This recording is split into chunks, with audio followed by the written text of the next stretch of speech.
Xavfsiz va sog'lom yurt keng qamrovli tezkor profilaktik tadbirining birinchi bosqichi doirasida Andijon viloyati Ichki ishlar boshqarmasi tezkor qidiruv xizmati hamda Davlat xavfsizlik xizmati Andijon viloyati bo'yicha boshqarmasi hamkorligida navbatdagi tovlamachilik jinoyati fosh etildi. Aniqlanishicha, joriy yilning 18-fevral kuni 2000-yilda tug'ilgan fuqaro o'zining Nexia 3 rusumli avtomashinasida o'ziga tanish bo'lgan yigit bilan uning sevgan qizini o'qishdan olish uchun Andijon davlat universiteti tomon ketayotgan vaqtida bir ayol ishtirokida yo'l transport hodisasi sodir bo'ladi. 2000-yilda tug'ilgan shaxs ushbu vaziyatdan g'arazli maqsadda foydalanishga qaror qilib, o'ziga tanish bo'lgan 2 nafar ayol bilan jinoiy reja tuzadi. Bu qing'ir rejaga ko'ra ayol bilan sodir bo'lgan yo'l transport hodisasiga go'yoki yigitning aybdor ekanligi ko'rsatilib, unga nisbatan ruhiy bosim o'tkazish boshlanadi. Xususan, guruh a'zolari ko'ngilsiz holat oqibatida jabrlangan ayolga ancha miqdorda xarajat qilishganligini ro'kach qilishib, buning evaziga yigitdan 550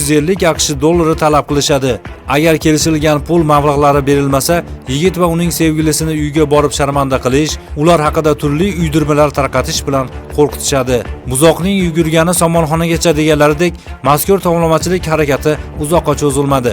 O'tkazilgan tezkor tadbirda jinoiy guruh a'zolari talab qilingan 550 AQSh dollari miqdoridagi pullarni olayotgan vaqtlarda tadbir ishtirokchilari tomonidan ashyoviy dalillar bilan qo'lga olindi. Hozirda ushbu shaxslarga nisbatan Jinoyat kodeksining 165-moddasi 2-qismi V bandi bilan jinoyat ishi qo'zg'atilib, tergov harakatlari olib borilmoqda. Agar siz ham tovlamachilik bilan bog'liq hamda boshqa shubhali faoliyatlar yoki shaxslar haqida ma'lumotga ega bo'lsangiz, ekranda ko'rsatilgan call center ishonch telefon raqamlariga xabar berishingizni so'rab qolamiz. Xavfsiz va sog'lom yurt keng qamrovli tezkor profilaktik tadbirining birinchi bosqichi doirasidagi tezkor tadbirlar Andijon viloyati bo'ylab davom ettirilmoqda.